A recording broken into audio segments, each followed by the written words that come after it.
una de las cosas que más lamento fue el fraude en Segalmex, porque era una nueva dependencia para apoyar a los productores del campo, muy parecida a Conasupo de los viejos tiempos, desde luego buscando que no siguiera esos pasos de corrupción de Conasupo. 3 de la tarde con 41 minutos. Una de las banderas principales, hay que decirlo, en aquella campaña del 2018, y una campaña que tuvo el expresidente López Obrador desde 2005, en esos 13 años que estuvo en campaña, sin duda fue la lucha contra la corrupción. Lo repetía y lo repetía hasta el cansancio. En mi gobierno no va a haber corrupción, no puede haber corrupción. Parecía casi arte de magia el hecho de decir que de un día a otro iba a desaparecer la corrupción en este país. Y pasaron 6 años de su gobierno y lo escuchábamos hace unos segundos. No le quedó más que aceptar que lo que ocurrió en Segalmex fue un caso de corrupción dentro de su gobierno.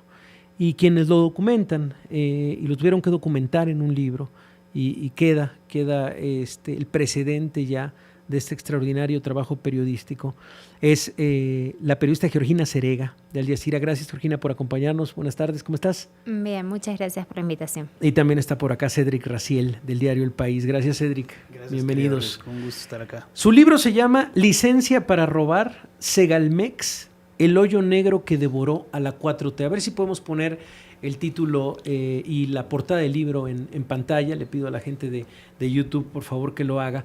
Y yo también ahorita lo publicaré a través de mis redes sociales. Pero bueno, te cedo la palabra, Georgina, en lo que es el escándalo, por lo menos más sonado, del sexenio pasado.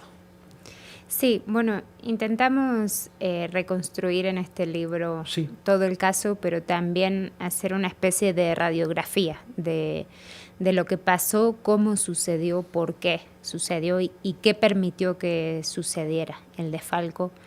Entonces empezamos a... Perdón, todas las preguntas necesarias las contestan.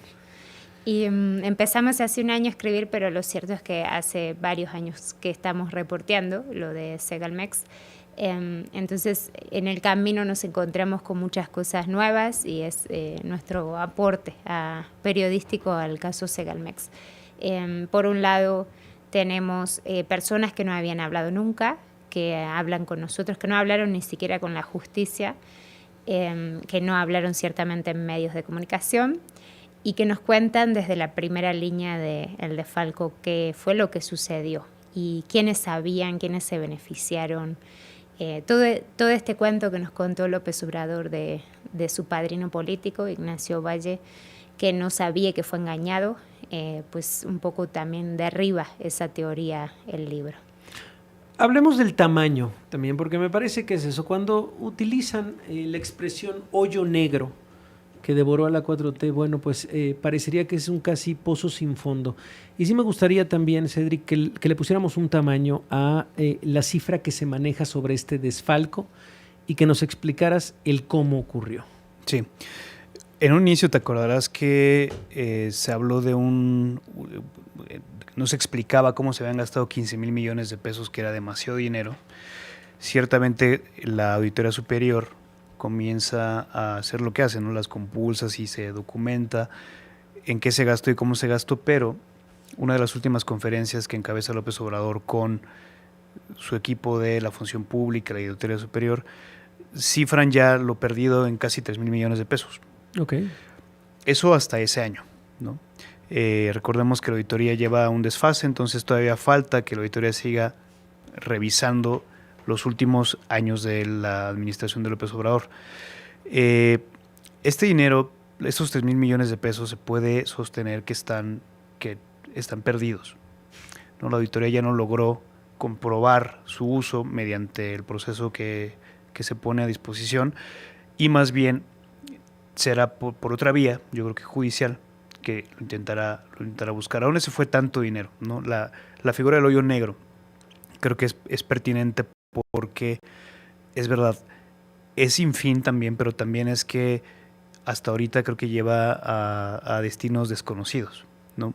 Es demasiado dinero como para presumir que se quedó en la bolsa de una sola persona. Sí. El título de licencia para robar alude a la manera medio anárquica y frenética en la que se cometieron estos desvíos de recursos. Es decir, no solamente señalamos a quienes fueron las cabezas, digamos, de estos desvíos, sino también ponemos sobre la mesa que se dio también abajo el robo, se dio también de manera transversal, no solo en la organización central de Segalmex, sino también fuera, en las tiendas rurales, en cualquier etapa de una licitación, de un negocio, ¿no? La producción, el envasado, el traslado, el almacenamiento. En todos los había procesos había una oportunidad de robo, de hacer de negocio desvío. y se hacía, ¿no? Eso pasaba. Entonces hay múltiples actores involucrados, pero claramente señalamos a dos grupos que identificamos como los principales actores de estos actos de corrupción. Uno encabezado, por supuesto, por el titular, Ignacio Valle, y otro por el exconsejero jurídico Julio Scherer. Vaya nombres y también vaya cercanías, insisto, y poder en el sexenio pasado. ¿Cómo era la operación? Nos lo acabas de platicar, dices, es muy diversa. Pero también una de las cartas que habían sacado al final del sexenio es: ya están detenidos, ya todos están detenidos, no quedó en la impunidad. ¿Qué tanto es cierto esto, Georgina? Bueno, yo entiendo que fue una especie de show mediático, ¿no? De lanzar 27 órdenes de aprehensión juntas, de detener a un montón de personajes. Algunos tenían que ver con el desfalco, otros no. Otros tenían además cargos muy menores dentro de la estructura de Segalmex. Entonces siento que fue como una especie de golpe para tener efecto mediático. Pero en esa investigación que nos quisieron vender nunca se investigó el rol que tuvo Ignacio Valle en este desfalco. Y es un poco, nosotros insistimos en eso porque qué tanto, la pregunta que nos acompañó en toda esta investigación es qué tanto sabía y qué tanto hizo el titular de Segalmex en este desfalco. Y bueno, eso es lo que intentamos reconstruir. Nosotros sí investigamos a Ignacio Valle, a diferencia de la Fiscalía General. ¿Y qué tanto hizo? Bueno, hay muchas personas que directamente dicen que sabía, tenía conocimiento en principio. Hay empresarios que dicen que le pagaron sobornos, que le pagaban además de manera regular sobornos. Hay empresarios que dicen, por ejemplo, que la remodelación de su casa la pagó la empresa que luego se convirtió en proveedora de Segalmex. Luego está Manuel Lozano, a quien entrevistamos en Argentina, que era como su número 2. Y Manuel Lozano dice que, por ejemplo, intentó destruir un documento que le incriminaba, que es el de los bonos basura. Y bueno, hay muchas cosas, yo creo que en esta historia que no se sabían, al menos de Ignacio Valle, y que por lo menos son indicios como para empezar a investigarlo, ¿no?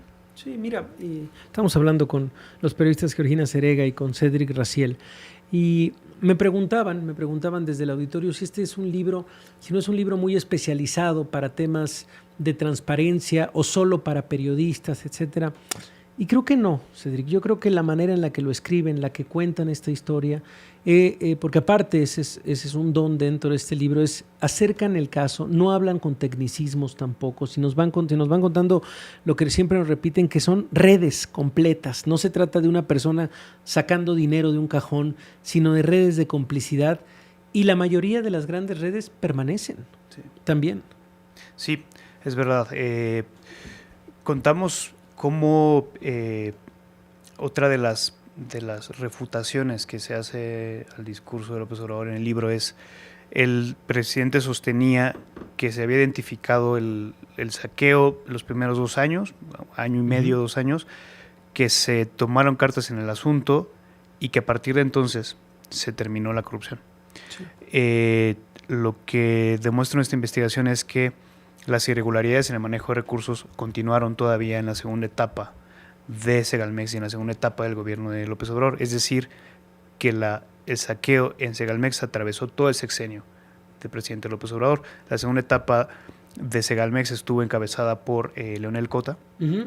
La misma Auditoría Superior hace unos meses saca unas primeras auditorías sobre el primer año de gestión de Cota, y encuentra irregularidades en adjudicaciones y en manejo de recursos. Ahora, Leonel Cota es subsecretario de Agricultura en el sexenio de la presidenta Sheinbaum. Entonces, se identificaron ciertos patrones y demás, sí, pero, por ejemplo, tenemos la certeza de que no ha habido ninguna sentencia contra ninguno de el perfil, o sea, cuestionamos el perfil de las personas procesadas, que para nada decimos que no hayan tenido responsabilidad, sencillamente decimos no fueron los únicos, y sin embargo esas personas, muchas encarceladas, pero sin sentencia, es decir, ninguno de estos casos que ha presentado la Fiscalía han llegado a esta etapa final donde se puede decir, ok, se hizo justicia, porque el encarcelamiento por sí mismo, pues no lo es, ¿no? Sin sentencia. Pues clases de periodismo y de buen periodismo, lo recomendamos. Licencia para robar, Segalmex, el hoyo negro que devoró a la 4T, una extraordinaria radiografía. Sé que vienen presentaciones próximamente, no sé si puedan anunciarnos alguna, ¿dónde van a andar? Sí, vamos a estar el 13 de septiembre en la librería Octavio Paz del Fondo a las 17 horas y nos va a acompañar Billy Ríos. Muy bien, bueno, pues ahí estaremos y ahorita también otra vez, mientras se acerque la fecha lo estaremos repitiendo, pero siempre es un placer tenerlos. Georgina, Cedric, gracias por su periodismo y gracias por estar por acá. Gracias a ti, Risco. También saludos a tu audiencia. Bueno, pues ahí están Cedric Raciel y Georgina Cerega con este extraordinario libro, El hoyo negro que devoró a la 4T. Vamos a lo que sigue. Oye, Risco.